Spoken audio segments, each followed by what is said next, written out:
want to be like a Babalola, a man in Nigeria who prayed and prayed and prayed. Mommy was telling me the story.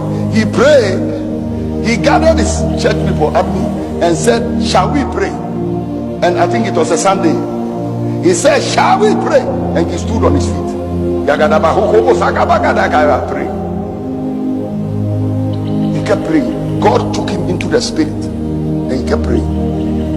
The people who were praying with him got tired and left because they had to go to work the following day. They came back from work. The man was standing at the same place. He had not moved, still praying.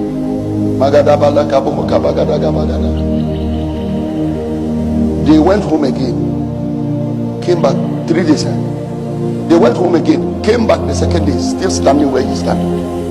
He hasn't eaten, he has not bathed, he hasn't changed his clothing. They went home again, went back to work, returned the third day. The man was still standing there. Tell me, if you are following such a man, if you will not be revived. And I'm looking at, oh come on, you can clap. And I'm looking at myself and I'm saying, Father, this is what I want to, this is where I want to go.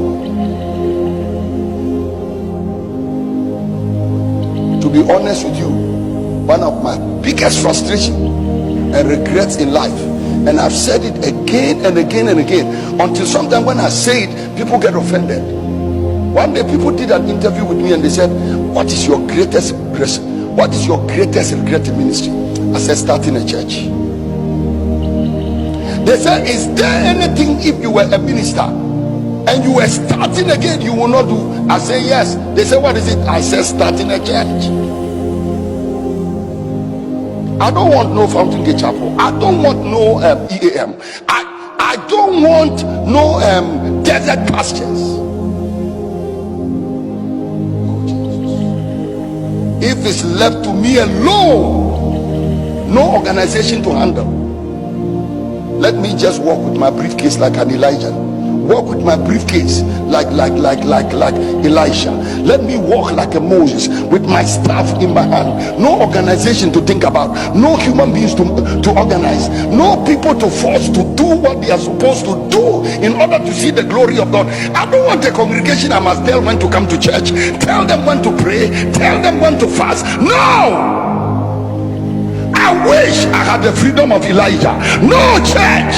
John the Baptist had no church. And for your information, Jesus did not have a standing congregation. He didn't think about electricity bill. He didn't think about light. He didn't think about camera. He didn't think about people's social security and income tax.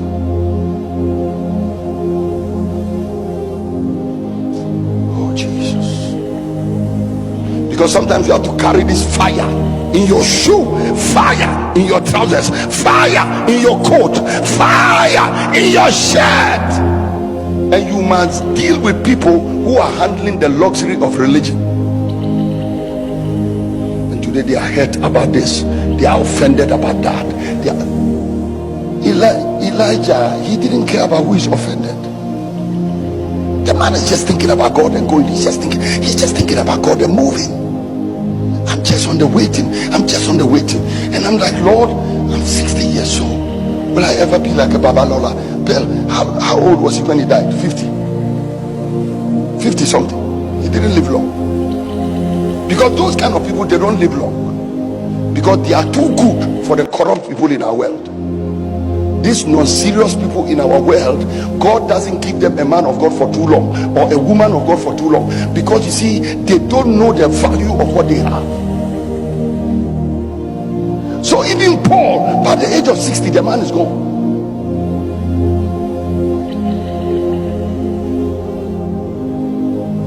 Clap your hands.